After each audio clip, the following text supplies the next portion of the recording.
Good morning, good afternoon, and welcome to the first NCCN Global Policy webinar, Understanding the Global Challenges to Equitable, High-Quality Cancer Care. My name is Katie Winkworth-Presnar, and I'm the Manager of Global Policy and Strategic Alliances at the National Comprehensive Cancer Network. NCCN is a not-for-profit alliance of 32 leading academic cancer centers dedicated to improving and facilitating quality, effective, equitable, and accessible cancer care. Through the leadership and expertise of clinical professionals at NCCN member institutions, NCCN develops resources that present valuable information to numerous stakeholders in the healthcare delivery system. NCCN guidelines and clinical content is utilized throughout the world. Of our current 1.5 million registered users, nearly half are located outside of the US. And as you can see from this heat map, our registered users are located in nearly every country around the world. NCCN appreciates and recognizes the supporters and sponsors for this webinar series. Without your support, this webinar would not be possible. So thank you so much. Today's program will focus on the impact of policy-level decisions on guideline-concordant cancer care globally. The program will begin with a presentation from the Union for International Cancer Control, UICC, on the development of a new coalition aimed to increase access to essential cancer care medicines globally. Next, we will hear from the European Cancer Organization, ECO, regarding a European Union-led initiative to address cancer care inequalities across the region. Finally, we will host a live panel discussion that will focus on policy strategies that improve patient access to guideline-concordant cancer care. Our moderator for today's webinar is Dr. Robert Carlson.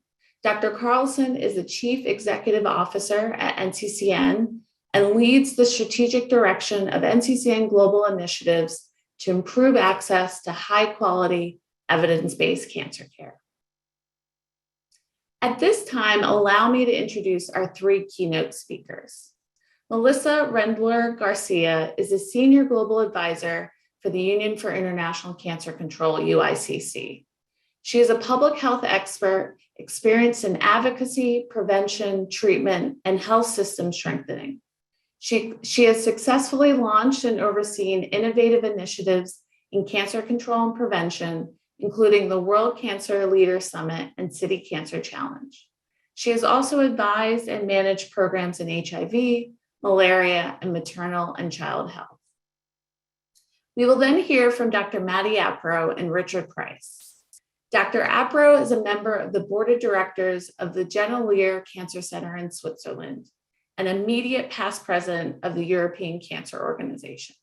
He received his medical degree from the University of Geneva and was a fellow at the Arizona Cancer Center. He was the founding chair of the Medical and Radiation Therapy Department at the European Institute of Oncology in Milan. Richard Price is head of policy at ECO.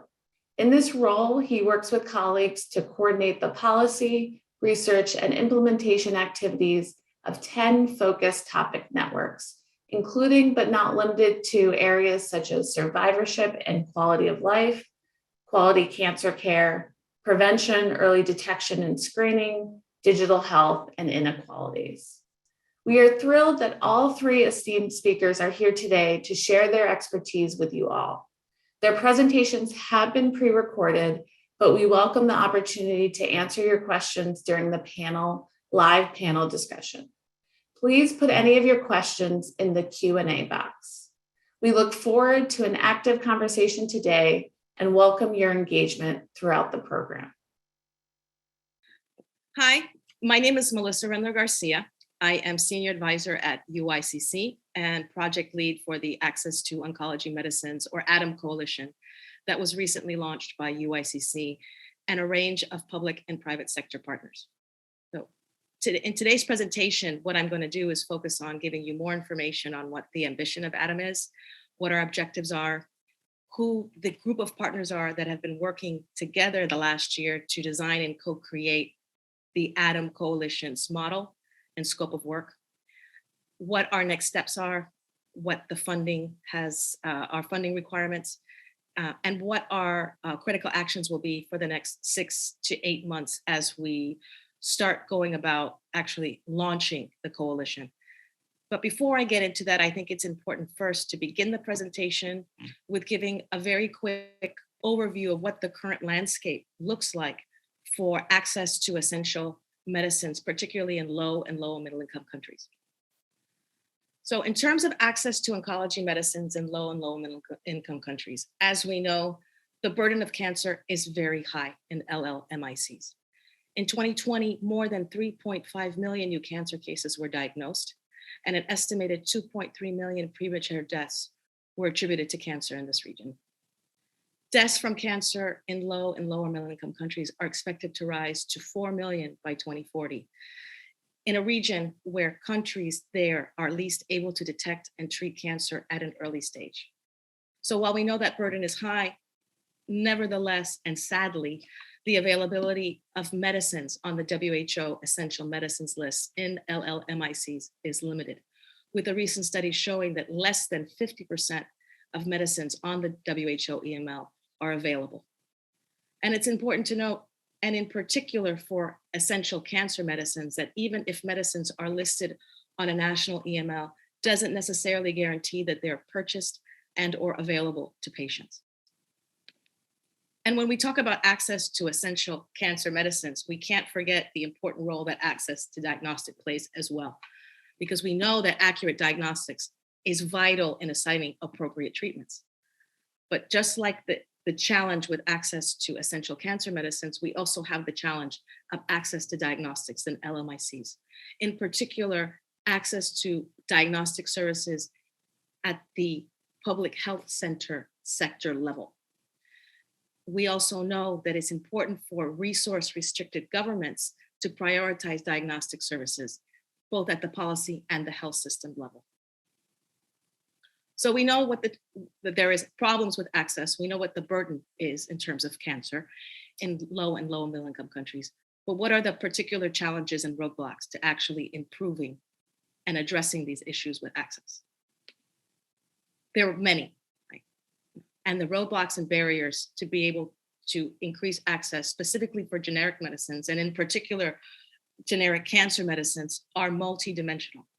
Obviously, the first barrier is financial and price, the ability to actually fund the medicines. But there are also other barriers that are equally as challenging, including regulatory issues, cultural barriers, insufficient healthcare workforce, and as we noted, limited access to diagnostics, but also other adjuvant and complementary treatments.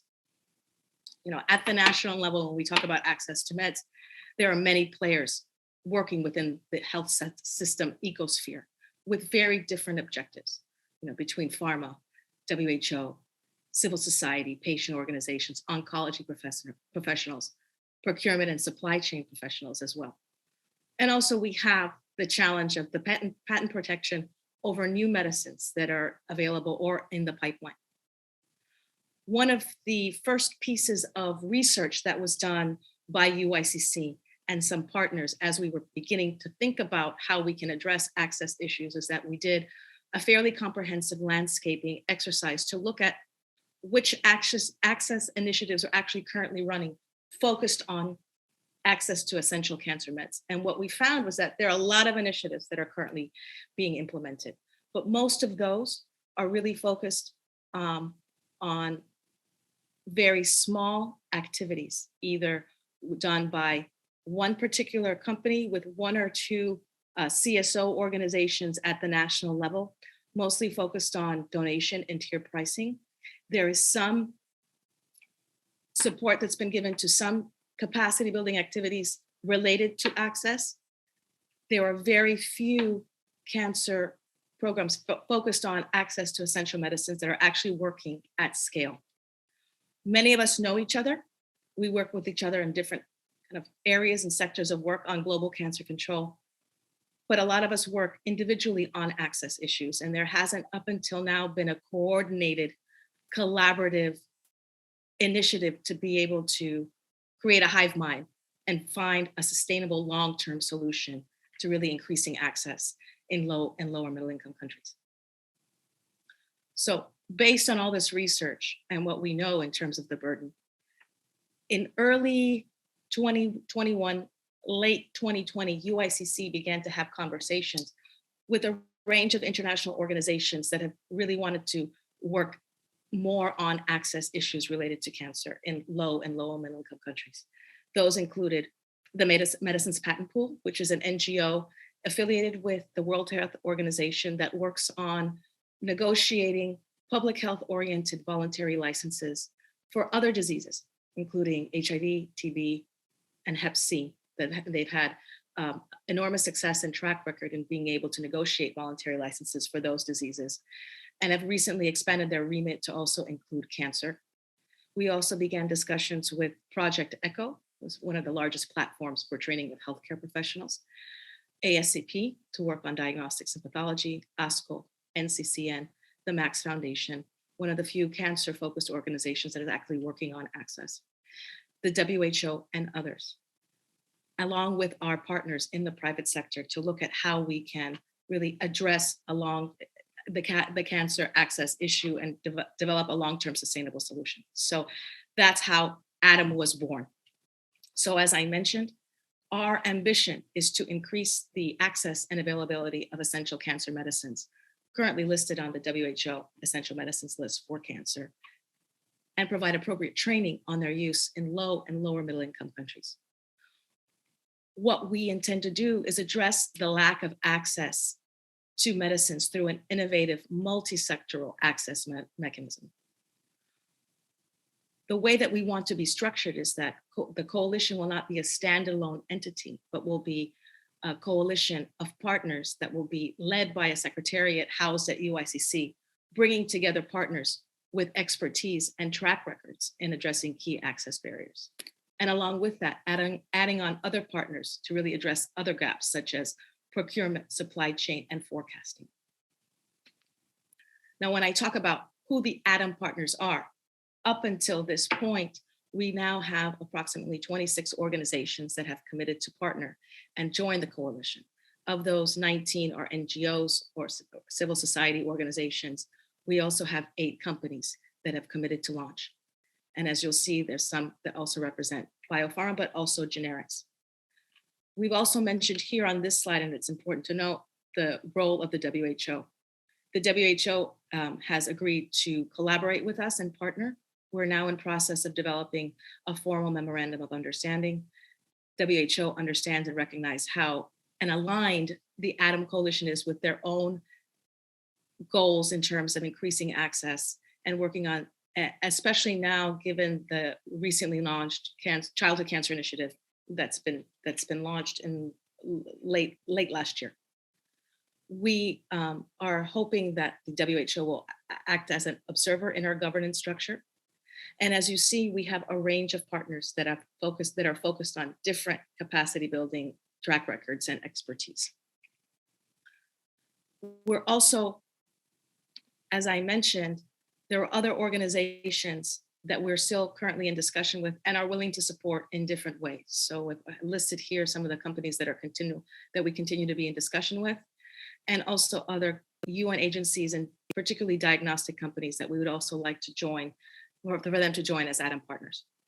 We also will be working with other major organizations that are working on key aspects related to access to cancer medicines, including ACS-CHI, City Cancer Challenge, and the NCD Alliance. They will be working with us on an informal basis. They won't be joining the governance structure as such right now, but will be providing some technical expertise with us as we roll out. So for the last year, UICC and this group of organizations that we now call the ADAM Coalition have been working very hard to kind of design and co-create and identify what the key objectives are for the coalition, what our operating model is going to be, and how we're actually going to do it. But one of the things that we've identified is our key scope of work, right? And we call these the 3 pillars. So first and foremost, we want to, number one, improve the capacity of LLMICs to receive and use cancer medicines in targeted LMIC countries. So UICC as the convener will work with partners with those track records that are already implementing capacity building activities or doing some access programs currently to be able to work through the coalition to expand and amplify their work, share their best practices, to be able to increase the capacity for these countries to be able to receive and appropriately use the medicines. One of the components here, and it's very important, is that we realize that capacity building is essential in order for countries to be able to receive and use medicines. We intend to launch a capacity building component within ADAM with 5 to 10 countries and grow those to 40 plus in a progressive way. Further down in the presentation, I'll talk more about how we have defined the target group of countries and the selection criteria. But what's important to know is that we intend first to do capacity building slowly in a small subset of countries, and then hopefully be able to actually reach those countries over time. Along with the capacity building component, obviously the key priority for us right now is to make available more EML, generic, and biosimilar cancer medicines over time. What we intend to do is coordinate discussions with suppliers to create market opportunities across LMLCs. What we would like to see is that we see that suppliers see the ADAM countries as a coordinated, cohesive group of countries to be able to facilitate volume or pooled purchasing.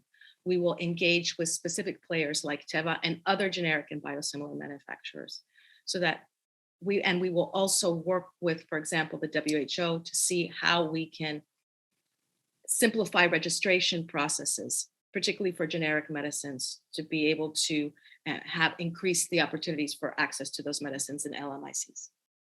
So along with ensuring that there is a catch-up for the generic and biosimilar medicines in these countries, we also intend to secure an increasing number of patented and new medicines in the pipeline from biosimilars over time in a variety of ways. So we would like to also work with the biopharma industry to ensure that they make available these patented medicines and new medicines to ADAM through either a VL model, a voluntary license, and or other access models for our group of LMIC countries over time. Our goal is that these medicines will be available to these countries, and that the capacity building that we will do in the beginning and over time to improve health systems' ability to receive and use will help feed into the ability for them to also be able to use and purchase and acquire new medicines over time. So when we talk about the ADAM target countries, what are we talking about? So we said that we want to focus on low and lower middle income countries, LLMICs, and we've used the World Bank classification of countries to help us define that target country group. Within the World Bank classification of countries, there are approximately 82 LLMICs, countries that are considered LLMICs. One of the other big pieces of research that has been done over the last year is actually to do more in-depth analysis of the health system readiness of these target group countries, each of those countries.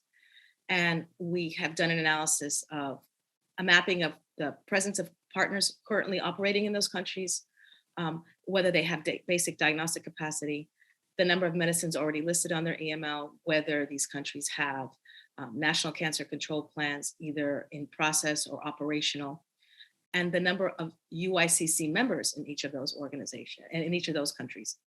So based on that early analysis, we've determined that of the 82 countries, the ADAM coalition will focus on 46 of those 82, a little over half. These are countries that we feel, based on the certain criteria, that they are best able to receive and use medicines right now. We've had to deselect for the time being countries, obviously, that are fragile and that have limited infrastructure in terms of healthcare. So that is our universe of countries that are 46. And as I mentioned before, as we start launching ADAM Coalition, we will start implementing the capacity building component. We did an additional analysis of those 46 countries to be able to identify really a subset of 10 of those countries that we feel are best placed right now to be able to take advantage of an intensive coordinated capacity building component. So we intend to start launching that in those countries once we have enough funding secured to be able to do that. So in terms of the target medicines that the coalition would like to focus on, our priority medicines will include generics, biosimilars, and patented meds currently available or in the pipeline that are health importance for our LMICs, that really target the priority cancers. We would also like to include new medicines in the pipeline over time. Given the respective cancer burden in LMICs, we would like to focus on cancers with the highest burden in LMICs, those being breast, lung, colorectal, prostate, cervical to some extent, and childhood cancers. So one of the other key pieces of work that has been going on in the last year is we have so established an expert task force to help us look at the current list of cancer medicines on the WHO EML to determine which priority meds would be a good fit for the ATOM countries. So, and also to look at the strategy in terms of how we're going to go about trying to focus and acquire these medicines. So based on the recommendation from our partners, it's looking likely that we will focus first on breast cancer medicines and adjuvant therapies. And then we will expand to other medicines following the EML guidelines for other high incidence cancers. We will work, as I mentioned, with companies to extend their medicines portfolio by either encouraging them to extend their donation programs in ATOM countries, explore particular pricing options for ATOM countries, and or considering a VL pathway. And it's important to mention here that within the year that we have been working on developing the coalition, one of the first early wins for ATOM was actually we've been able to secure the first voluntary license for cancer medicine ever through Novartis, and that was Nanotinib. So it really does show that even in this early stage, not only is there a commitment by a wide range of partners, but there's also a commitment from the industry to actually work with us to see whether we can also look at the voluntary license approach to include in ATOM. How we will select the medicines, obviously, both the generic and biosimilar medicines will be selected based on recommendations from that ATOM expert tax team on medicines for our focus cancer. We will do a rigorous selection process for the patented medicines. We will also make sure that for the patented medicines that are listed on the EML, we will also look at and review candidate applications for inclusion to the WHO EML in future revisions.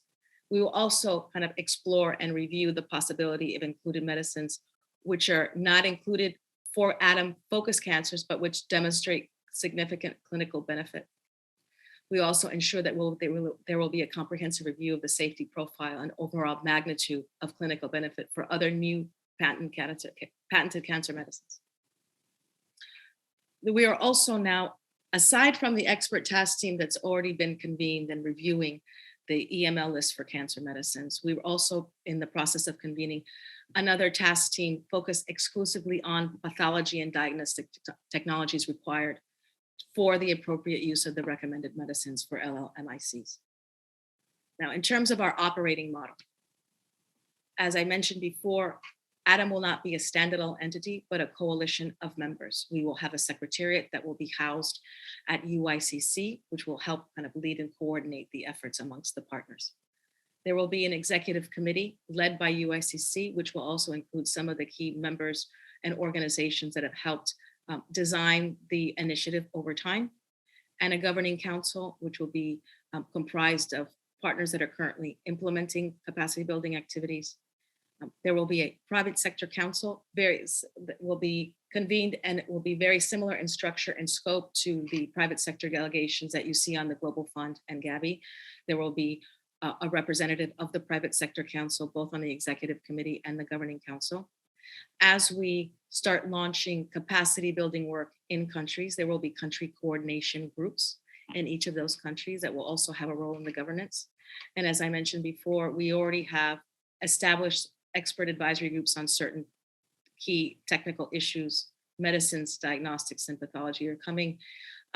We will also add on other advisory groups along the way as we need them. So for example, for monitoring and evaluation, or for procurement and supply chain. Along with that, we've also convened the communication groups to make sure that all of our communications related to what our goals, objectives, work plans, and key messages remain consistent across the different partner groups that are represented within the ADAM coalition. The other important thing to mention about the governance structure is that we are all very conscious of the importance of ensuring that we have an equitable representation from our target country groups and LMICs. We want to ensure that we have equal representation of our partners and stakeholders from the ADAM target group of countries that are represented in each level of the governance structure. So in terms of our country engagement strategy, we will develop that strategy with the ADAM Governance Council, led by partners in each of those countries. That strategy as well will be overseen and coordinated through the ADAM Secretariat. Each country will have an ADAM partner lead and be supported by a country coordination group. So we make sure that all the key champions and stakeholders are involved in that country coordination group so they can define what the critical areas are that they need in terms of capacity building. And it's important here to mention that one of the key roles that WHO will play as well is it will be in convening and engaging national governments through their country offices to be a part of that country engagement strategy. So in terms of capacity building, as I mentioned, we will focus first on a smaller subset of countries and then eventually progressively add on countries over time. We will launch that in the first 3 years of operation. We want to ensure that the core skills, capacity, and infrastructure will be in place to receive new medicines as they become available. We will focus on critical challenges, right, that we've already mentioned previously, such as registration, supply chain management, health sector training, core pathology, diagnostic infrastructure. And what are the key areas? So those are some of the activities, but we really want to focus on 3 key areas of capacity building. First is registration, forecasting, procurement, and funding, which includes looking at different health financing opportunities for countries, looking at logistics and supply chain management, and also the specific capacity building that's needed to ensure appropriate use with patients, training of healthcare professionals, supportive care. One of the next key pieces of work that will need to be done as we roll out the ADAM coalition is about, focused on monitoring and evaluation.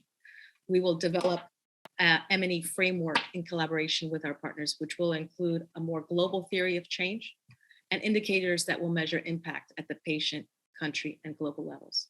We are hoping to develop a framework which will align with other M&E that's taking place and is already being implemented by our in-country partners, right? So we want to balance the need for data and evaluation while minimizing additional reporting requirements, right? We also want to ensure that the M&E framework related to product tracking and anti-diversion will also feed into the ADAM global monitoring evaluation framework. And it's also important to note that one of the important partners of the ADAM coalition who will be serving as an observer to the executive committee is the Access to Medicine Foundation. And they have also committed to serve as an independent evaluator of the consortium's global outcomes. So that gives you an idea of how the coalition was structured, what the burden is, how we want to address it. But I wanted to also give you some more information about what we think is new about the coalition. So one of the advantages of the ADAM coalition is that we will be able to coordinate capacity building activities and extra efforts across multiple target low and middle income countries, pooling resources and know-how together in an unprecedented way.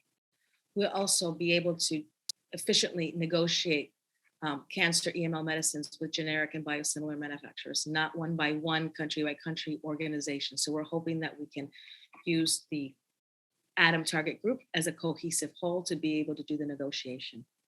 We're hoping that we can create a larger market to hopefully achieve lower prices for medicines and equipments and technologies in countries able to use the medicines. And we help to create an access option for pharma for future cancer medicines into markets in which they do not currently operate.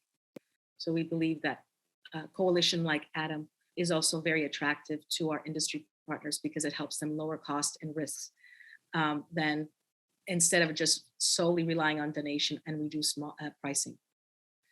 Now, once we are able to acquire voluntary licenses in the pipeline in the future, we're hoping that that will also help feed into helping us become more self-funded and resilient in terms of our business model.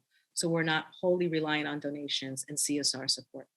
So what we are aiming is that through the voluntary licenses, that there will be a royalty share that we can negotiate in the longer term that can be invested in the capacity building that needs to be done. So for example, for the VL that was negotiated for the ATOM coalition, Novartis has agreed to give us the royalties from VL to be able, from that VL to be able to feed into the capacity build. So in terms of our next steps, we've identified some key actions that we need to do based on the funding that we have now for the next 6 to 8 months. So number one, we're going to be establishing the Secretariat and convening the governing bodies.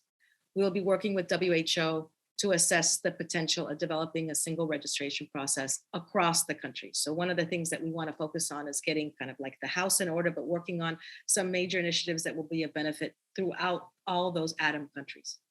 We will also be working with industry to start mapping the availability of their current portfolio of medicines in ATOM target countries. So we want to see what is actually available, how we can increase availability, and how with the pharma that are participating in ATOM. And as I mentioned, we will be starting aggressively fundraising to launch the capacity building component. And along with that, one of the things that's also important to mention is that we've had some informal conversations already with many of our key stakeholders and champions in the ATOM target countries, but now we will start doing outreach to those country stakeholders in a more formal way, right? And hopefully as well, we can be able to have more formal conversations in the lead up to the World Cancer Congress as well in October. So this gives you all some idea of really our ambition, our objectives, some of how we intend to work with countries. But obviously, we would love to be able to count for those of you who haven't become formal members yet, who are interested in learning more about the ATOM Coalition and are interested in helping us improve access to essential cancer medicines in LMICs. Please feel free, and we would love to hear from you. Please reach out. My email address is posted here, but I would love to hear from you. Thank you very much. Hello, everyone. I'm Matti Apro, a medical oncologist, immediate past president of the European Cancer Organization. And thank you very much for NCCN to invite me and Richard Price, our head of policy, to discuss with you about some of the developments around cancer in Europe, thanks to the European Beating Cancer Plan and to what is coming also from the research side that we will be briefly presenting to you and then discussing according to your questions. The title here is the role of advocacy to improve outcomes for patients with cancer in Europe. And we will certainly let you know something about this. What is the European Cancer Organization and what is our mission? We are an umbrella organization with 40 professional member organizations. And we have 22 patient societies working with us in our patient advisory committee. Just to mention, the first president of our patient advisory committee is now the commissioner for food safety and health, Stella Kyriakides. So, of course, we had the privilege contact immediately with our new health commissioner. And what we would like to do is, here on the slide, to reduce the burden of cancer, improve outcomes and the quality of care for cancer patients, a very important point that is really very dear to the heart of Stella, through multidisciplinarity and multi-professionalism. These are the logos of the different member societies. We have members in all areas in cancer, starting from the early detection, the prevention, going through supportive care as the treatment goes on and after treatment in all cancer types and all professions, including, of course, the nurses. And as I said, we have the patient organizations, and here are the patient organizations that are presently working with us. We just, a few days ago at the General Assembly, had another patient organization joining us. So we'll be 23 as of January 1st next year. All organizations work independently and jointly with each other, thanks to the group that we call focus topic networks. We have several of these, actually 10, even probably 11 very soon, that look at different aspects of cancer care. They produce their own documents, but the societies themselves produce their own documents. And these go from guidance in some very specific areas of these entities, like for prostate cancer, we have EAU, the European Urological Association, along with many of our other members working on that. And then we work in the coordination of what we call the essential requirements for quality cancer care. This is not a guideline. This is a summary of the perspectives of all the different experts in different cancer types and includes the guidelines that have been produced by these different societies. So at this point, I would like to close my presentation and I'll hand over to Richard, our head of policy, who will take you over the Beating Cancer Plan and other projects that exist in Europe and show to you how we try to collaborate with the European Union and different countries and different regions in different countries. Richard, the floor is yours. Good afternoon, everybody. My name is Richard Price. I'm the head of policy at the European Cancer Organization, and I wanted to talk a little bit about the major initiative taking place in the EU, that is Europe's Beating Cancer Plan. How did this plan come about? Well, I think there was political recognition in a number of areas across Europe. One, mounting evidence of very large-scale inequalities in cancer care across the continuum from prevention through to treatment and survivorship that couldn't be left unaddressed for much longer. There's also a recognition about shared challenges that countries across Europe were facing, be that in respect to access to innovation or in leveraging the power of data for improving healthcare systems, and of course, an aging society all over the continent of Europe. And of course, also in this area, there had been a growing record of success in European health cooperation, large and small scale initiatives that were delivering good in return on investment. So some examples in that respect include the establishment of what are called European reference networks, which are networks of hospitals and specialists across Europe working to improve the care for those with rare diseases and rare cancers.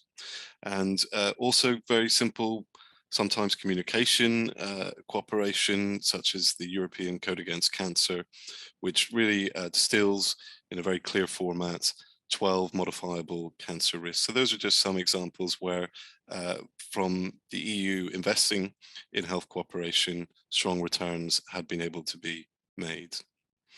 So with the political declaration following the 2019 European Parliament elections that there would be a Beating Cancer Plan, there was a very valuable year spent in consulting the cancer community as to what should be in that plan. And of course, you can imagine there were many asks from many societies. But as the European Cancer Organization, we sought to bring together our members, the patient community, and others to really try to distill, in essence, what some of the key overarching needs were. And amongst those, we really pushed the idea that there should be goals and targets. There needed to be a framework by which the European public could measure and judge success. And we also needed that element of accountability to the plan, that there would be an investment towards shared goals.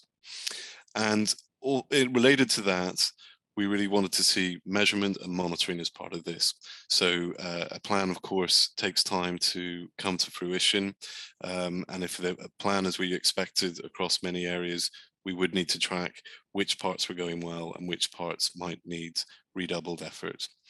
So the measurement tool, or what we call the cancer dashboard, was amongst one of our key asks. And we also recommended that this shouldn't be a plan that would reinvent the wheel, that lessons would be learned from all of the work that so many societies in the sector had been engaged with. And we did our very best to bring that forward to the attention of the European Commission and the member states. So in February of 2021, the plan was published. It's a very big plan in the sense that there are more than 40 different initiatives included in the plan. But I wanted to give a quick sense or overview of maybe some of the headlines. So displayed on this slide, you'll see 10 what they call flagships of the plan. And without going into detail on every one, some that jump out perhaps for attention include a goal of eliminating HPV cancers in the EU via a marked increase in vaccine efforts uptake amongst both boys and girls. There is going to be the initiation of what's called a EU supported cancer screening scheme. And that has many different elements, but included in that is an update of recommendations to member states on what member state policy should be on cancer screening. And that opens the potential for new tumor types to be screened across Europe, including lung and prostate on a risk stratified basis. Another interesting element is this concept of networks, which is a very strong way of being able to coordinate and bring together countries on the topic of cancer. So there will be the creation of an EU network of recognized national comprehensive cancer centers. And that's important on a number of levels. One, it's creating a long-term infrastructure for cooperation between cancer centers. But another key part of that is there are still many countries in Europe that do not yet have comprehensive cancer centers. And so EU funding is being made available to address that inequality. And then again, there's a very strong streak of inequalities throughout the plan.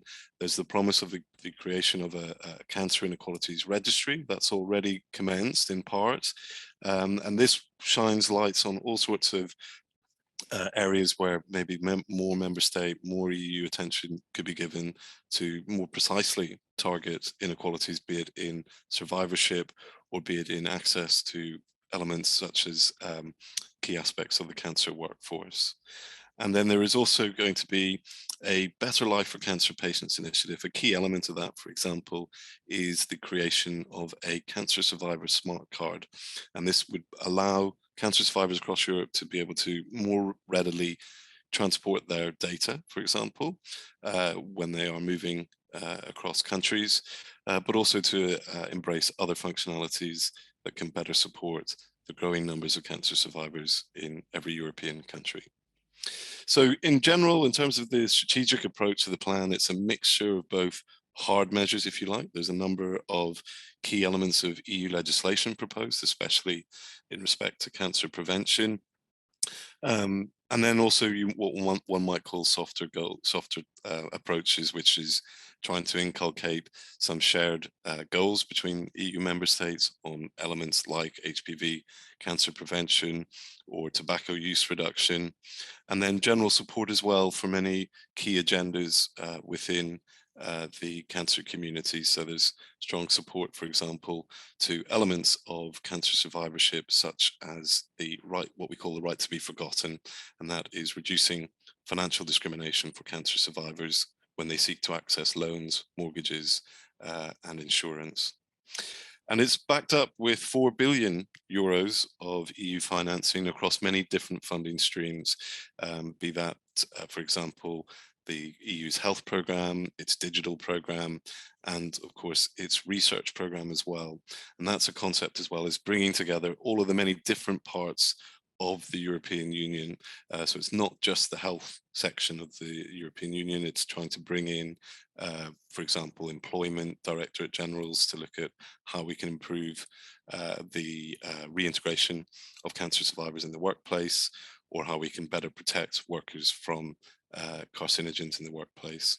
So it's a grand effort across all parts of the EU. And on the research side, the plan is complemented by what's called the EU's cancer mission.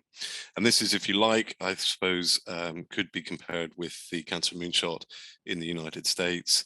It has 13 key elements that are being taken forward, and they match in many places with core goals of the plan. So there is, for example, significant emphasis on screening research, early detection research, and also complementing and supporting such parts of the plan as the comprehensive cancer infrastructure in Europe.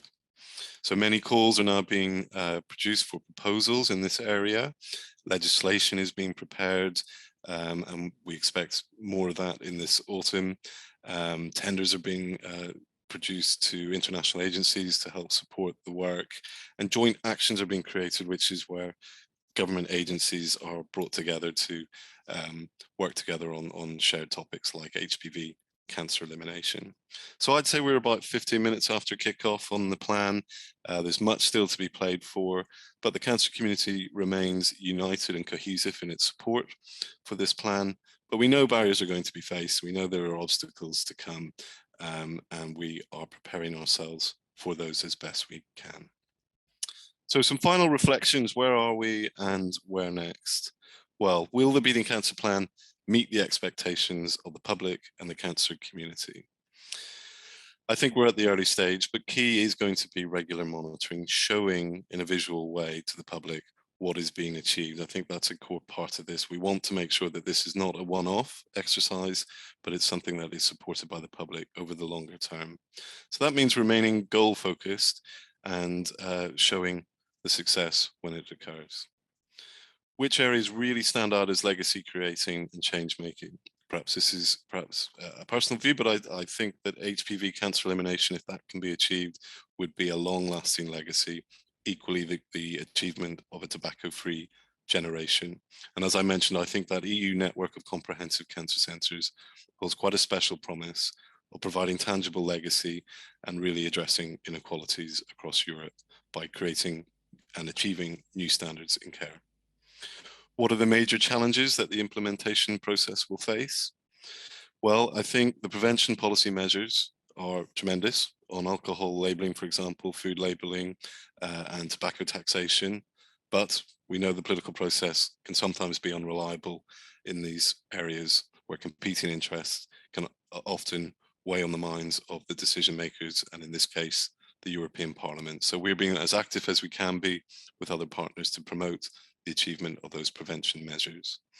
And of course, I think this, in any political system, the connection between the political centre and the regions and the nations is something that may not always be as strong as we would like it to be.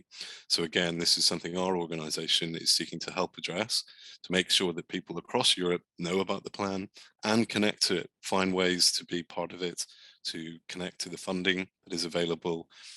We don't want to see the plan in any way unintentionally increase inequalities. Focus really must be where it is needed most, and we will play our part in doing that. Does the Beating Cancer Plan have a role in achieving more guideline concurrent care? I would say absolutely, by promoting European standards and cooperation towards those. And we hope that this plan can be a marker for other regions of the world, that pan-national cooperation on cancer achieves results and more is done together than apart. Thank you very much.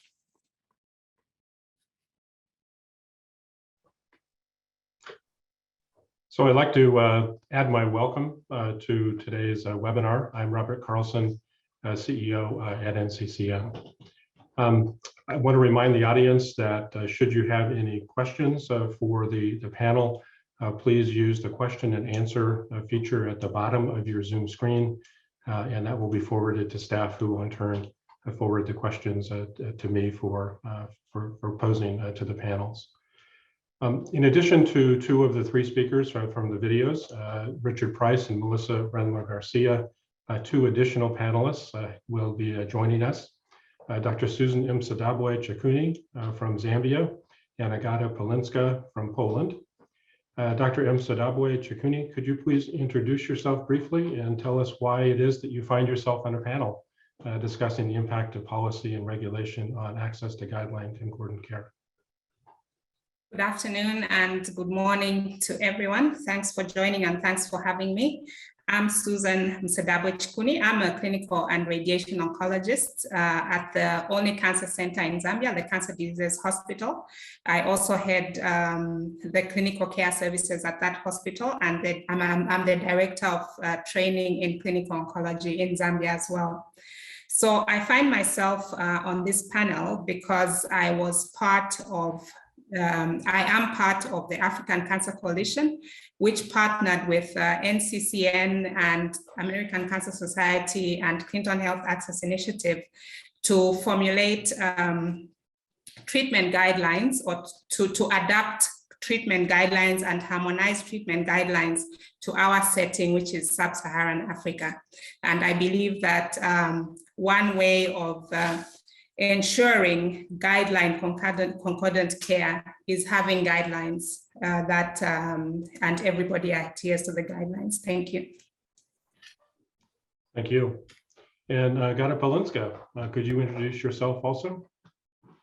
Good morning, good afternoon. My name is Agata Polinska and I'm Vice President of Alivia Cancer Foundation from Poland.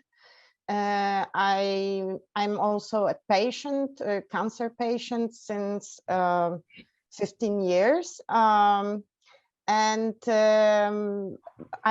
here, I think, because there are two reasons. One reason is my personal story, because I almost was a victim of European inequalities and non-guideline concordant care.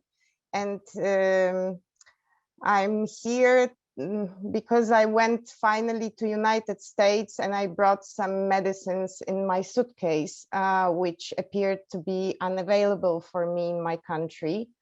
And although my prognosis was very grim and bad, and I was told that my disease can't be cured already, and it was in 2009, here I am after 13 years disease-free. So I'm probably the best example why those guideline concordant care, why the guideline concordant care is so important, because it saves lives. Wonderful. And the other reason is because my organization is running a project that came out, the idea came out because of my personal experience, and I will probably describe this project a little bit later. Well, how about if we do that now? So we've just heard from Dr. Apro and Richard a detailed overview of the EU Beating Cancer Plan. And the potential for impact on delivery in cancer care systems in Europe. Your foundation, the Alivia Foundation, to my understanding, has the program called OncoIndex. Could you describe for us how that addresses access to guideline concordant care in Poland specifically? Yes. This project, the idea came from my personal experience, because after I got cured, I realized that there are more patients like me, but I was in a privileged situation. I spoke very well English. I had resources like financial means to go to United States, buy quite expensive medicines and come back. And I had kind of intellectual capacity to learn about this treatment by myself with my brother, reading scientific publications from United States mostly. So these three conditions allowed me to be here, but not everyone is in such situation, and I realized this, and we started foundation. And in 2017, after publishing 2 reports with hard data on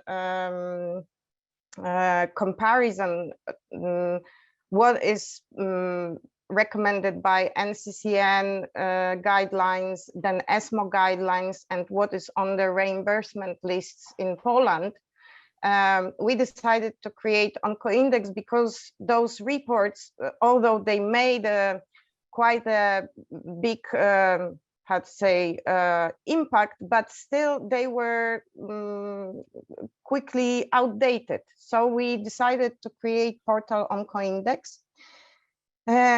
Simply, it is an index done by us with particular methodology that shows current situation, reflecting access to drugs that are recommended by ESMO on particular market, in particular country. What it means, we take 20 most deadly cancers, 10 from solid tumors and 10 from hemato-oncological diseases. And then we check what drugs were registered in the last 15 years by EMA in those indications. And then we check which drugs that were registered are mentioned with the ABC recommendation in the ESMO guidelines. And then we check what is on the reimbursement list in our country, and we categorize the access in 3 different options. One option is that the drug is fully reimbursed, which means that the access is exactly in the range described in the guideline. But there might be access, but limited in accordance to what is written in the guideline, which means that smaller population can benefit from this treatment in our country because there are some restrictions. And then we categorize it as a with restrictions. And then there is a third situation when the drug is not available or available in the minimum scale, which means that most of the patients that could benefit this can't benefit because the procedural problems or complications are so big that it is hardly used. And then we count it as non-available, non-reimbursed. And according to 3 categories, we give points, like fully reimbursement is full point, with restrictions is a half point, non-reimbursed is 0 point. Then we calculate sub-onco indexes for every type of disease. And in the end, we weighted with the mean of total deaths in particular disease. And summing all those sub-onco indexes and weighting them by measuring, there is a little bit more on the way, but we count this general index and we publish it, and it is used by experts like patient advocates, because we can monitor with time if the access is approaching those European guidelines, or we are like falling apart from this, because, you know, the situation is that the guidelines change, the medicine is going ahead, and sometimes the Ministry of Health is reimbursing new drugs, for example, but it happens so slowly that even if they are reimbursed, there are more that are, for example, appearing in new guidelines.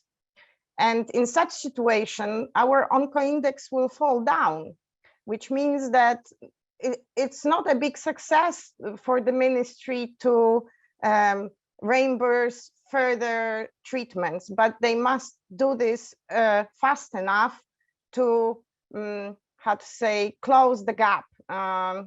Because if the guidelines will mention more medicines, then there is reimbursed. the onco-index will not grow. So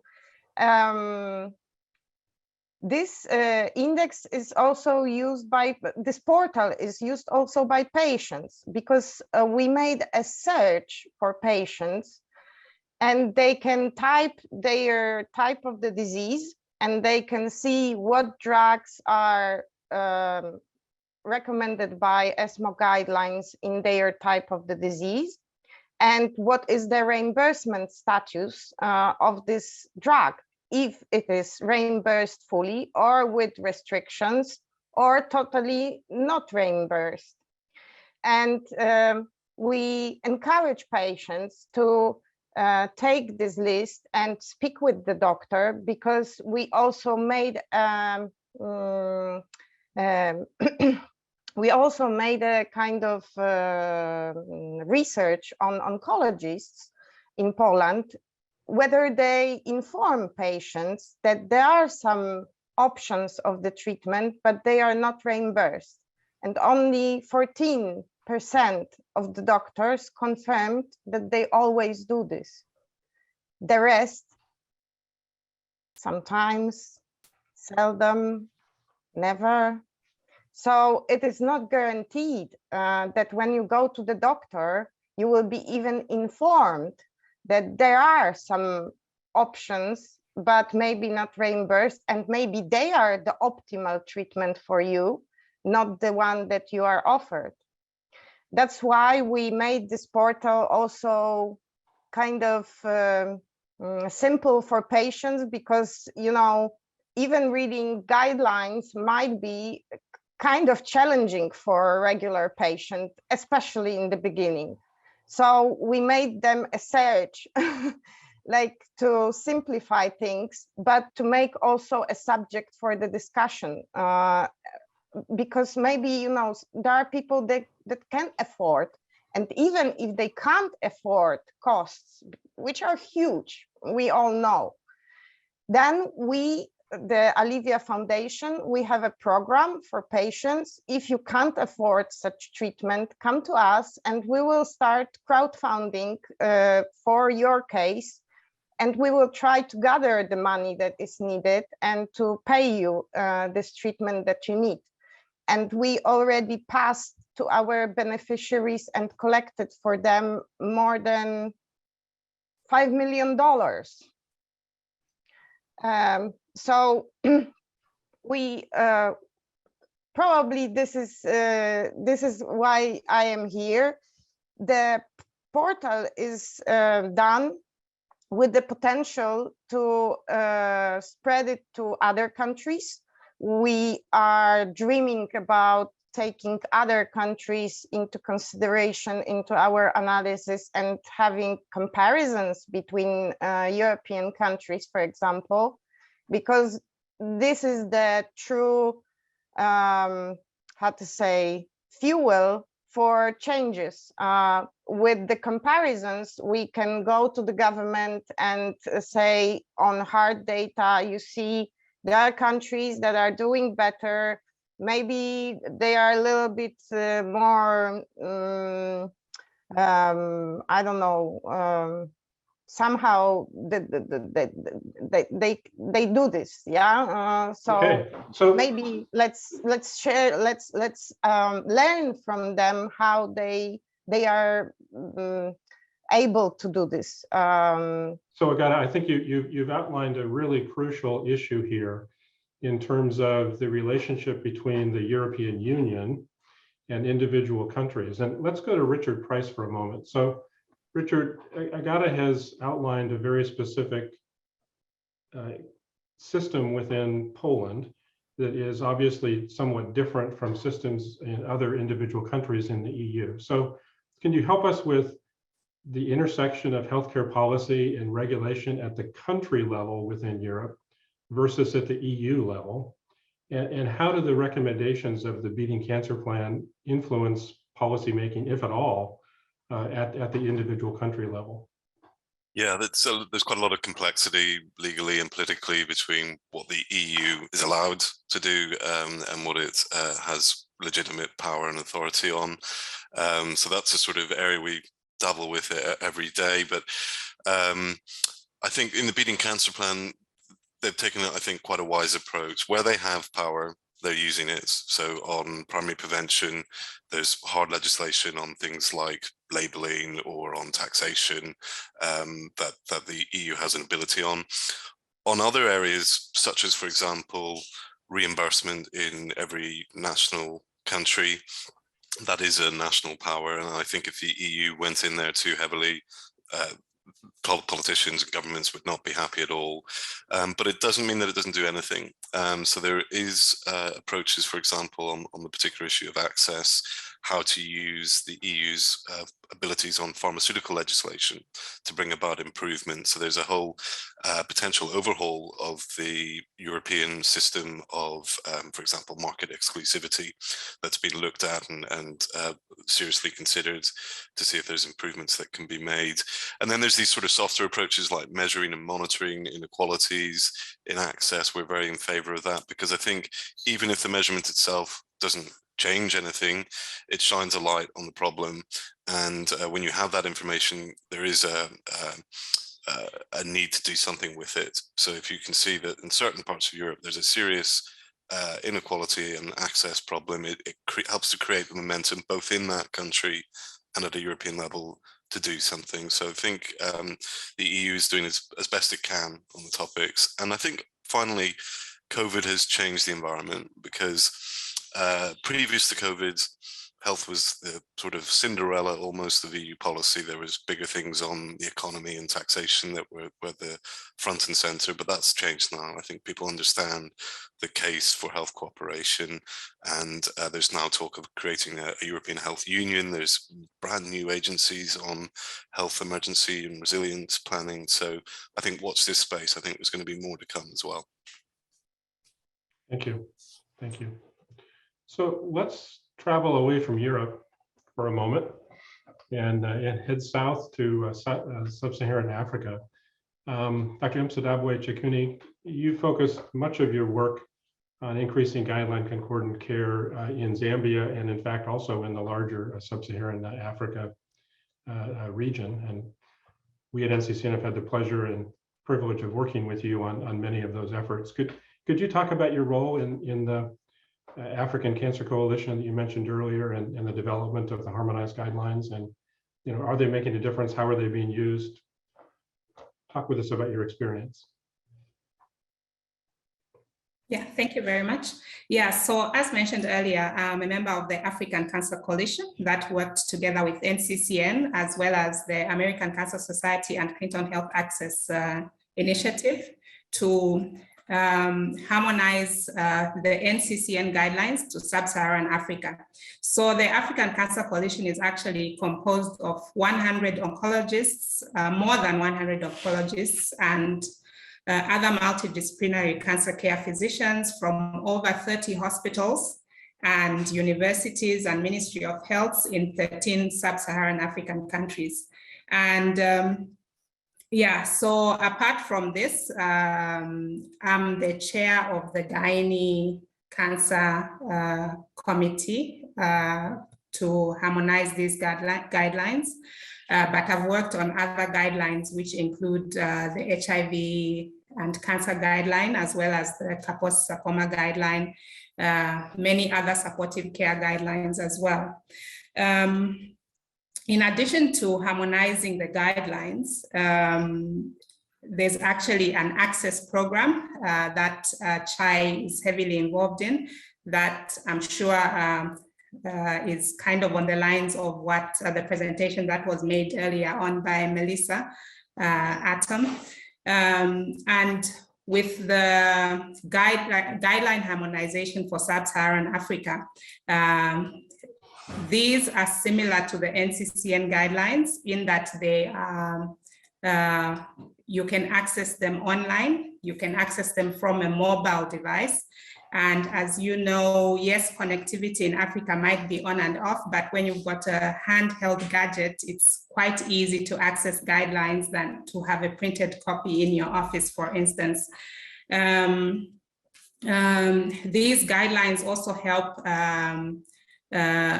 harmonize care in that in many places in sub-Saharan Africa, you won't find what the NCCN guidelines, for instance, recommends, but people have had experience in providing a certain type of care that you might not find on any other guidelines elsewhere. But to bring those type of treatments to other African oncologists, for instance, and harmonize them and make them uniform may improve access to that particular type of care as well. So these guidelines, again, are not meant to qualify, for instance, substandard care or to accept care that we know could be better, but it's to at least provide some level of care to a patient that you normally wouldn't do because they are not available in any other guidelines.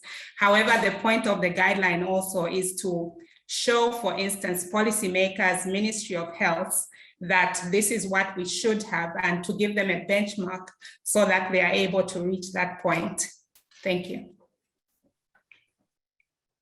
So we have guidelines, harmonized guidelines for sub-Saharan Africa, and you just outlined some of the unique therapies that are used within the region and can be shared across different oncology providers. So what are the major barriers to improving, enhancing the quality of cancer care in sub-Saharan Africa, and what can policymakers do to help in that regard, and both at sort of the WHO, UICC global level, but also the regional level and the ministries of health? I mean, what are the barriers to moving that care forward to an aspirational higher level of care? Okay, some of them are training, like there are not enough healthcare workers that are trained because we need to remember that guidelines are for use by oncologists and maybe just to inform the other doctors. And so training is very, very important. One of the other issues is access to medicines, like as was mentioned in one of the previous presentations, in that funding, yes, might not be available, but even when you do have funding, sometimes you might not find that medicine that is recommended by the guideline on the market because, for instance, there's very little well, it's perceived that there's very little or there's not enough demand for that product on the market. Therefore, suppliers will not want to bring it into the market as it's expensive to conform to the regulatory issues for them to bring in that medicine. So one is to pool access, to collaborate with other countries so that access is, demand is pooled, so that more drugs can come into the region. Another one is to not to ease and make it, for lack of a better word, okay, let me just say to ease the regulatory requirements or make it more, make the regulatory requirements more efficient, such that it's not too difficult and it being a big barrier to the suppliers or the manufacturers to bring in medicines into the region. Yeah, and the other issue is obviously the high price, but with the high price, obviously, if there is collaboration that was mentioned earlier on by Melissa with manufacturers, having those agreements with manufacturers and pooling, and then that will bring the cost down and it will make it easier for countries such as ours to be able to purchase those drugs. Thank you. Well, thank you so much. I have to say that personally, working with you and your colleagues in sub-Saharan Africa has been one of the most rewarding experiences in my professional life. So thank you for allowing me to participate in that. So we have a whole series of questions that have appeared in the Q&A and chat box relating to the Access to Oncology Medicines Coalition and initiatives. And before we get to some of the detailed ones, let me ask sort of a high level issue here. And I know that the ATOM Coalition has been working on this. So you've talked about access to medicines and working with the pharmaceutical industry and so on. So what about the ministries of health? How are they involved in this, and other policymakers at both sort of the macro level, but also at the local level, even below the ministries of health level? So I think that the question here actually tags on nicely to what Susan was just talking about, because that's why I had raised my hand, because I think that, for ATOM really to function and to be successful, we really will rely on the expertise, the needs, and the designing this with local stakeholders. So one of the key constituents here is ministries of health, national cancer institutes. So, what our intention is that when we start the capacity building component and start working at the global level with the entire country group, part of the engagement, particularly with the support of the WHO, is to begin first and foremost discussions with the ministries to see what the appetite is, to see how we can help them. Part of the challenge here, aside from just the access to the medicines themselves and the regulatory, so that, Susan talked about, is also to see how engaged countries are, right? One of the issues too is that, you need to have, not only engagement from countries that are willing to be able to look at how they can increase medicine supply, but also all of the training that needs to happen in different areas, and not just with the healthcare workers, but also, in forecasting, procurement, and supply chain, but also looking at things like, having a national cancer control plan that's based on data, that's implementable, having registries that actually function, and also having national cancer legislation, for example. So we know that, if countries have, legislation that ensures that there is budget for a national cancer program that will be to ensure continuity after, administration's end, is also very helpful. So those are things that have to happen in the pipeline. We also understand too that there is definite barriers in terms of funding capacity for countries to be able to access. So what we would like to do is work with ministries, not just of health, but also of finance, to find ways that we can look at different options in terms of providing health financing recommendations, helping make the investment case for ministries of health and governments to say, if you invest early on, that will save you later, to be able to, in terms of resources. So those are other big pieces of the puzzle that also need to be addressed. And those need to be addressed, obviously at the regional level, but it really is bespoke country by country. So we also have a series of somewhat more detailed questions and about selection within the ATOM system. And we have questions about countries. How did you select the countries, and especially the countries to start with? How did you select the diseases, and why not select diseases that have high cure rates as opposed to high burden rates? Why use the WHO's essential medicine list rather than identifying the essential medicine list by country or by region? I know, all excellent questions, everybody. So I didn't really want to give you sound bites, and I'm glad that we had the opportunity. So the first question, in terms of why are we looking at high burden cancers as opposed to cancers that have high cure rates? Well, bottom line, what we want to do is be able to address the burden at large. If we're going to be able to look at really reducing premature mortality and morbidity related to cancer and LMICs, we have to really look at the high burden cancers to be able to address them, to address that burden.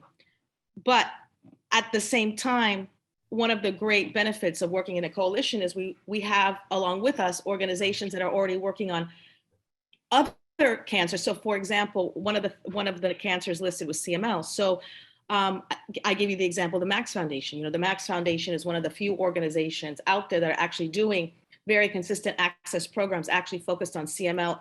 In many countries, it's about 70, they've had excellent track record and really good response to that. So the idea is for folks like the Max Foundation to continue doing and expanding their portfolio in EML while increasing their work also in other cancers. So we want to encourage, but we really do need to kind of, if we really want to have big impact, we have to focus on the bottom line. Pediatric cancers as well, we know that there's a fairly small patient population, but thanks to the efforts of St. Jude and WHO and others, hopefully we'll be able to also have a tremendous impact through them, through the launch of the Childhood Cancers Initiative.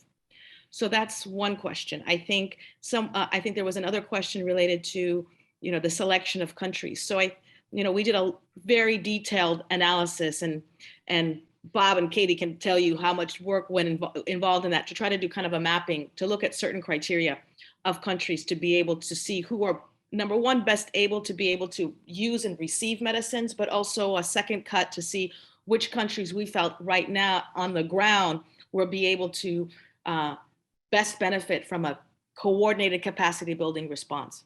Every country in the ATOM universe have already partners working, right? Locally, international partners also working. We also have very good relationships with members, ministries of health. So that's how we selected them.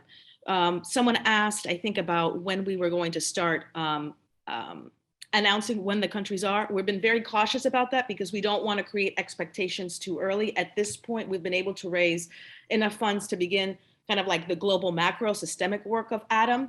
And we're starting to engage and do outreach with countries now formally as of September, right? But global announcements, we will wait until further along in the year to be able to first talk to the countries to see if there's something that this is, there's willingness to want to work with us, right? Design kind of the scope of work, and then we're going to start announcing those. Excellent. So I see that it looks like Dr. Afro was able to join us. We met Dr. Afro in the ECO video. Thank you for joining us. We're thrilled to have you. There is a question addressed to the Beating Cancer Plan concept and so on, and it's talk to us about involvement and so forth of healthcare professionals other than physicians and nurses. What about pharmacists, social workers, patient navigators, administrators, others within the EU healthcare oncology care system, and how they are involved or not in the plan? Well, thank you very much for this question. If we look at the plan, you can find embedded in some of the wording some allusions to these workers. What we from the European Cancer Organization perspective have been trying to do, as we do have within our membership, for example, the European Society of Oncology Pharmacists, and we have 20 patient organizations in our patient advisory committee, has always been to influence these wordings of the European Commission and the right directorate, not to forget various stakeholders. The reality is that they are always very willing to do things, but then you face the fact that many of the people that have been hired to work within DG5, which is the one dealing mainly with the Beating Cancer Plan, people have no idea of what oncology is, so they miss a lot there. But it's not that they don't want, it's that they just miss, but we can sometimes give some corrections to that. Maybe Richard, you might want to add something about the various actions we have done in that perspective. Yeah, sure. And I think what we sometimes say, without the oncology workforce, you don't have cancer care. And we try to remind the Commission of that. And so there was, at least within the Beating Cancer Plan, a small section about workforce needs. And there was the promise of creating an EU interspecialty cancer training program, which has just actually started this week. We're working with a number of societies to deliver that. And it focuses originally on radiation oncology, surgical oncology, and oncology nursing. But we see it as a springboard by which perhaps in the future we could have EU programs embracing interspecialty learning with other elements of the workforce, such as pathology or pharmacy, or many others. So there's some recognition. I think there's still more to do. And I certainly think in this context, post-COVID, we saw that workforce shortages and workforce burnout were two major elements of the crisis. And that requires some attention if we think about really making our health systems and our cancer care systems prepared for future crises. So there's a little bit, which we'll try to make as big as possible from the plan on workforce, but there's more opportunities as well to come. Great, thank you. So there's a question that I'm going to direct to myself that relates to biomarker testing in areas such as sub-Saharan Africa, because many of the contemporary oncology drugs that are most effective require identification of a biomarker for patient selection, appropriate patient selection. And what I can tell you is that the American Society of Clinical Pathology is very much involved in trying to expand capacity for biomarker testing within sub-Saharan Africa specifically. There are also other European organizations who are attempting to do the same. And many of those efforts are actually using very new innovative technology to make biomarker testing readily accessible within low and middle income countries. And in fact, to some extent, I'm a little bit jealous of some of the capabilities that are being developed specifically in sub-Saharan Africa. It looks like some of the technology will actually leapfrog over some of the technologies that are being widely used within the high income country settings. So very important issue, and there are a number of people that are working very hard on that, and with some remarkable successes. And if you want more information about that, I encourage you to talk with Dan Milner of the American Society of Clinical Pathology. He will talk your ear off about what they're doing, and it's all very, very exciting. So sort of related to that is the issue of, I think, clinical trial infrastructure and availability. And that certainly is, there are barriers in the low and middle income country settings to clinical trial participation. Some of you remember that last year during this series, Dr. Bello Abubakar from Nigeria discussed some of the challenges and opportunities of clinical trial development. So Melissa, does the ADAM Coalition process address clinical trial development and investigational drug in access potentially within low and middle income countries? It's interesting that you just discussed Dan Milner, because we was just having a conversation with him on the exact same thing along with Gilberto Lopez. So the idea is yes. The short answer is yes in the longer term. So we need to start really identifying which meds we really want to focus on, and then looking at how we're going to do kind of the purchasing facility. But after that, we do want to see what the opportunities are in terms of clinical trials, both on the generics and obviously for the new meds also in the pipeline. It is a big access issue. And I know that for a lot of pharma companies in particular, they, for clinical trials that are happening in LMICs, they do continue to provide the meds to their patients. But, one of the things that we want to make sure too is that at the end, that's also the access to the med once it comes out is also available there as well. So we are thinking about it. It's not short term for us, but it's more of a long term. Mm-hmm. Thank you. So let's go back to the Polish experience. You have been involved now in patient advocacy for as long as I've known you, which is a while now. I think probably about 10 years, maybe a little bit less. More. And you've devoted your life, as best I can tell, to really trying to improve the quality of care and develop patient advocacy groups and so forth within Poland. So what lessons have you learned through that experience that could be applied to other countries where the patient advocacy system and organizations are not quite so well developed in oncology? What have you learned? What would you tell them? Okay, so I must say that we got some success because we started with the OncoIndex on 27 points in 2017, and now we are on 34 points. So we are getting better in Poland. It's slow process, but it's getting up the number of the OncoIndex. So it means that we are approaching the standards, not falling apart from them. And if I was to advise what is crucial for such process, first is the data. If you want to talk about something, measure it, have hard data. Of course, it is great if the data is supported by personal people's stories, because those stories, they picture what this data means, and are somehow more emotional. Media, for example, they like emotions. Of course, they also like data, but they need patients to be an example what this data means for the society.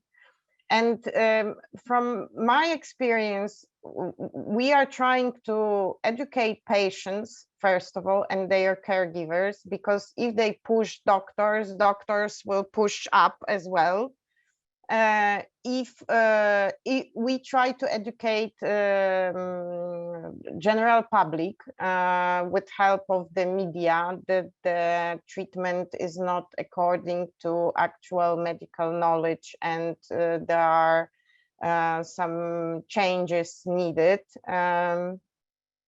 We involved other organizations in Poland to be a partner of our OncoIndex project, and to advocate for this better access altogether, not only one organization, because then you are quite weak. But if you come with friends, you are more respected. Also, it is good if you have this data to inform other public institutions. Like I went to Prime Minister, I spoke with ministers of health, the top, not the one that is responsible for reimbursement, for example.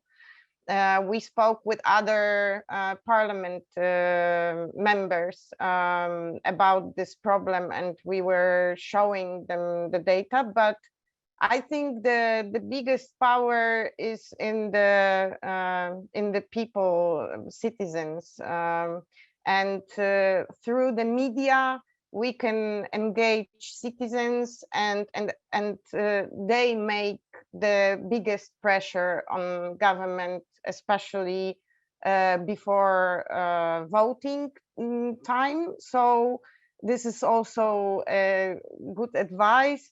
The biggest issues are good to address before elections, because then you can get some promises, or if you have, for example, some quick win, you can go to politicians and offer them to do some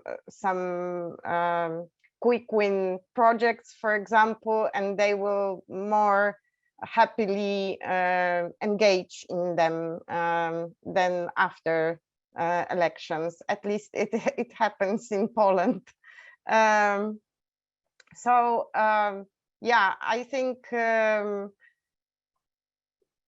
those are the main advices. Gather the data, gather patients who experience this problem, because this is crucial to show them to the public. It is not easy in cancer. Not everyone wants to go in public with their disease, especially, in Poland. It is culturally not. There are some regions and people, I think, that are ashamed of this disease, and it is not easy to find such patients. But if you search, you will find. And if it's possible during this process, you can also try to help those patients. There are several ways that can be tried, like you can talk with the producers. Sometimes they give some medicines. You can try to crowdfund, as we do for particular patients. You can try to search for clinical trials where the drug is used, and maybe with a company of some other drugs, yeah, so we are trying as well, not only to, how to say, to inform general public about the problems of the patients, but we also try to help to solve those problems in our scale as much as we can. Yeah, so I think this is it. Thank you. Yeah, wonderful, wonderful. So having European representatives with us and international and global representatives with us in the time period with the humanitarian crisis relating to the war in Ukraine, we have to address this to some extent among this group. And I know that ECO is very heavily involved in coordinating efforts in Europe to respond to the oncology care crisis that has been precipitated by the war. And I know from communications with Agata that the Olivia Foundation and certainly the healthcare system in Poland is very, very much involved in this. So can you talk with us about what your efforts look like, and what the broader oncology community can do to assist and help in those efforts? Let's start with Dr. Apro, and then Richard, and then back to Agata. Well, thank you very much. It's sad that we have to talk about this, but of course we have to. ECO, when this crisis began, of course, was immediately alerted by our friends and members from Ukraine and the neighboring countries about what was happening. And of course, everyone reads the news. We decided to immediately find what can we do. We went to the European Commission to say that we are ready to help where we can. We contacted our 41 member organizations and our 20 patient advisory committee members.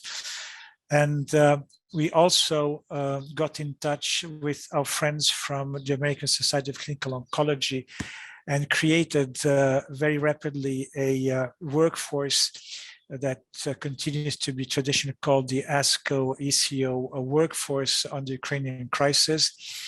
And then many other organizations joined in. Probably Richard remembers better what is the website in which you can find all the information. What has been amazing in the response has been that this has not been only a European response, this has been a response from many other sides of the world. And for example, in pediatrics, there has been wonderful work done in collaboration with the European Society of Pediatrics with St. Jude's to help evacuate kids from Ukrainian hospitals to other European hospitals.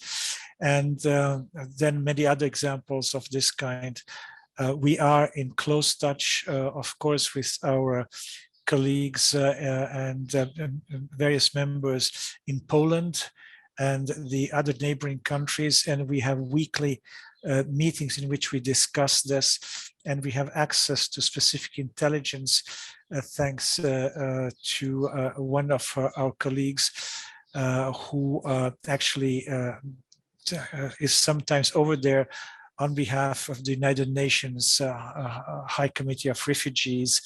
And this is something that helps us a lot in understanding what is the reality on site, not what is reported in the newspapers, which is far beyond the reality. So Richard would like to add something here.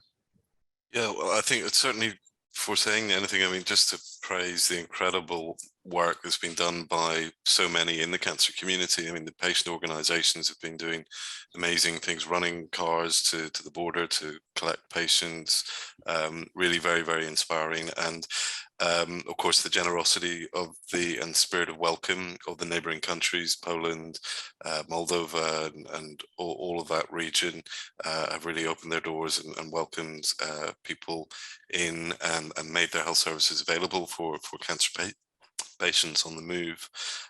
So in terms of what we've been doing as a network, we've been, as Matty said, trying to see where we can help bring together all of those efforts. So we now have, I'll post the link in a moment, OncoHelp, and that is a central place for whichever country a displaced Ukrainian may be moving to get the information about how to access the cancer services in the Ukrainian language. We've been doing quite a lot of work looking at the issue of shortages, and not just medicine shortages, but what's happening with radiation oncology and surgical oncology as well in Ukraine and the surrounding regions. So we have a current survey that we're conducting, and in case we have any people in the audience from those surrounding countries, it would be great to receive some further replies. But that's really shining a light on what were pre-existing problems, particularly, for example, with generic medicine shortages, but we think that those seem to be getting worse. So we have some baseline information we'll be looking at. And generally, we're trying to advise and help the EU, the WHO respond to the crisis. They obviously have broad remits. We can help them on the cancer piece. Of course, it's a fast evolving situation. So we try to keep track with, sadly, more and more healthcare facilities being damaged by bombing, and how we can try to address some of that as best we can through the available international institutions. Again, that network is open to people to join and be part of, and I'll post a link if you'd like to connect in that way. And thank you, NCCN, as well, for all the contributions you're providing to that network. I would just like to add, before Agata can say something, that what we found in our contacts, as we do have contacts, of course, inside Ukraine, is the remarkable courage and resilience of all healthcare providers inside Ukraine, continuing to work under these terrible circumstances in those cities which are not as heavily bombarded. Of course, we realize that there have been some awful things happening, bombardments, for example, of a pediatric hospital just in the few days into the war, that are absolutely inexcusable. Yeah, one of our early involvements at NCCN was early on when there were 2 warehouses for pediatric kidney dialysis supplies that were bombed in Poland. And we got called by or contacted by actually a nephrologist in Poland who said, we need pediatric dialysis supplies and we need them now. And we worked actually with the US Baxter to help contact the appropriate people and get dialysis supplies shipped into Poland for those kids. So there were, and that's just not excusable. That's totally inexcusable. Why would you bomb a warehouse of medical supplies? It just makes no sense. So Agata, you're on the ground with this, living it day to day in Poland. Talk with us about your experience and what the Olivia Foundation and others are doing. We try to respond as quickly as possible. I think within 1 week since the war started, we published the portal with all the information how to obtain medical care in Poland and what are the conditions needed. And we were gathering all the information from different sources and trying to combine it on 1 page, also in Ukrainian available. we hired a dedicated person to respond to patients' requests for help, and we got we replied to patients more than 1,200 mails and Viber messages we've sent already. And this portal that we started, it was visited by 21,000 unique users since the war started, since we set it. We also helped to translate more than 30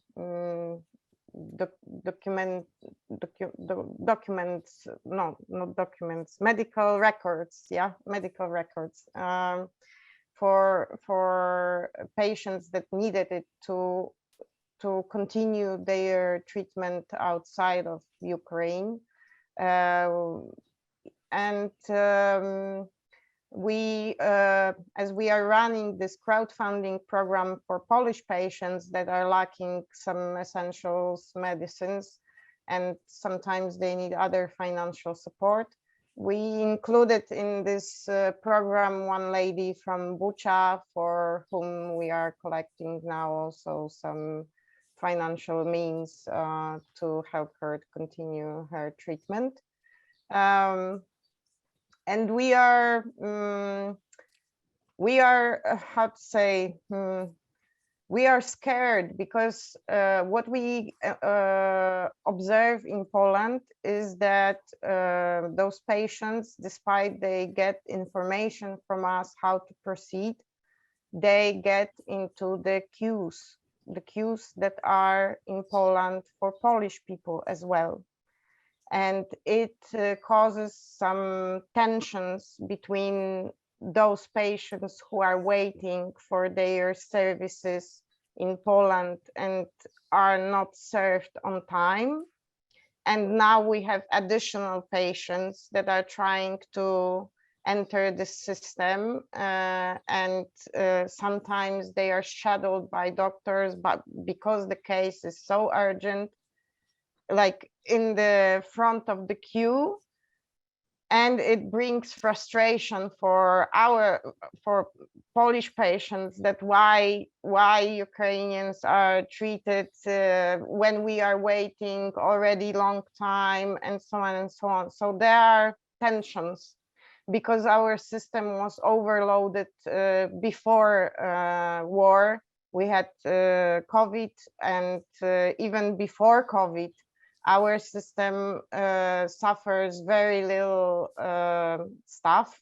We have a very small number of oncologists for quite a big population of sick people. And also the public financing is not enough. That's why those queues appear, and we wait. Sometimes we wait too long, and it affects the prognosis and chances to survive or live longer. So this situation when we had here 2 million more people for the system that was overloaded already before, 2 million altogether we had, or maybe even more immigrants. I know that European Union already relocated around 500 patients, and it's helped with the help of the network that was created by ECO, but I think it's still insufficient. I mean, it should be more. And I think this 500, it's not only cancer patients, they are all patients. And with cancer, the time matters. So the quicker patient gets to the diagnosis process and treatment, the better for him. But in Poland, it's not always so quickly. And even if it is, then it causes tension So yeah, so those relocations from Poland further are needed to the systems that have capacity to take those patients, because our system, it doesn't have capacity to treat Polish patients. And now we are even getting more. Yes, that's a huge, huge challenge. But ECO should be congratulated for all of your efforts in terms of bringing together what I think now is a couple hundred different organizations, all focused on trying to respond to the Ukrainian crisis. And I think all of us on the panel are involved in this effort in one way or another. So that's fantastic. Thank you for that. But I also think that this transfer system that was created by the SAMTE, which is limited to the governmental structures, this is a little bit limiting all the movement, because, you know, when it's done by governments, it's 500. This is what I can say. If it was in or patient organizations could access this platform for translocation, then, you know, we had 1,000 mails only and 20,000 visits. If we knew that we can somehow apply for the relocation for the patient, I think this system would be much more efficient. Great. So we have just a few minutes left. And what I'd like to do is to challenge each of you to very briefly, just a couple sentences or less, talk about a single policy priority for our governmental structures. And I'll let you choose the level of governmental structure that you want to address. It would help to assure timely access to guideline-concordant care for patients in the next 5 years. So you're not limited to today, but something that could be accomplished in the next 5 years is a high priority by governmental agencies. And let's start with Richard Price. Well, I think, just to pick up on some points from my presentation, the one thing in the next 5 years that could be invested in that would help to deliver guideline-concordant care, I think really invest in that EU network of comprehensive cancer centers. I think that will deliver. I think you've got great infrastructure there already, and it will be, when you build it in other countries, that's going to address inequalities, and it's going to really, by necessity, create the idea of European standards that would be achieved across that network. I think that would be a high return investment. Great. And next up, Dr. Msadabwe Chikuni. Thank you. I would say governments should ensure that their national cancer control plans are funded, and this would include training as well as access to medicines, as well as care like radiotherapy and surgery. Thank you. Thank you. And Melissa Rendler Garcia, you're up next. I was going to say the same thing that Susan just said, but if I'm going to add on to that, I would say not only do we have funded NCCP plans, but also national cancer legislation that ensures budgets, right? And helping to work with the international community, ministries of health in particular, regional bodies, agencies as well, to kind of simplify registration processes for meds. Great. Dr. Apro. I think that in those countries where cancer is not yet one of the national priorities, we just have to convince the governments that this is a sizable proportion, nevertheless, of the patients, including younger patients, not only pediatricians, but, for example, young women with breast cancer, which are in need of proper treatment and proper recognition that in the social system, so that they can really exist. I think this should be a real priority. And this is true also for some of the European countries, and that's the fight against inequalities within Europe itself. Great. And we should always give the last word to our patients and patient advocates. Got it. Thank you very much. Thank you very much. if I was to say what I believe is important, I would say that such tools that allow monitoring are important, because only when you measure, you know what you are trying to manage. Only if you measure, analyze with time, then you know where are the places of interventions.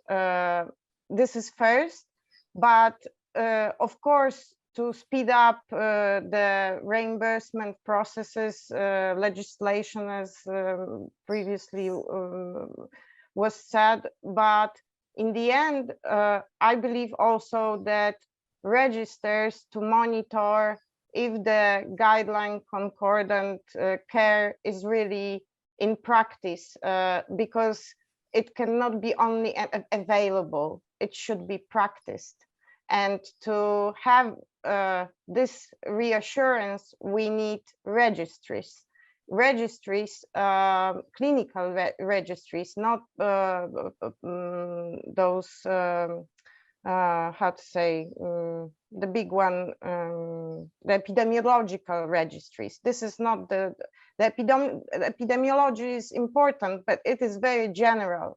We need clinical registries, and based on data, then we can develop the strategies to improve those areas which need improvement. And if we have, for example, common registries or very similar registries in different countries in Europe, we can share the knowledge between those countries who perform better in particular areas with those who perform worse in particular areas. And this cancer network that was mentioned, I think it is very good space to advocate for such registries as well, because they will allow further development of whole oncology in Europe by knowledge share, by supporting between centers, and yeah, by also giving the information to the decision makers where are the places for intervention. Okay, wonderful, wonderful. So I'd like to thank all of our panelists for sharing your outstanding work and knowledge and information and vision for improving international and global healthcare. So Richard Price, Agata Polinska, Dr. Matti Apro, Melissa Rendler Garcia, and Dr. Msadabwe Chikuni, thank you. Thanks so much, Bob. A sincere thank you to everyone, all the participants who joined today's webinars. A thank you to Dr. Carlson, our moderator. He did a fantastic job. And then, as mentioned, a huge thank you to our exceptional lineup of speakers, really showcasing your expertise and insights on these important topics. I want to again thank all the supporters of this webinar series. This really wouldn't be possible without your support, and we really appreciate your insights and contributions. The recording of this session will be posted on our website very shortly, and you can find that using the link on this slide. I also hope that you can all join us for our next session on September 20th. This will focus on the impact of policy and regulation on global inequalities, specifically in pediatric cancer. It was mentioned today, but we'll take a deeper dive into some of these issues, and registration should be open very shortly. So thank you again. Continue to stay safe and have a wonderful day or evening. Thanks so much.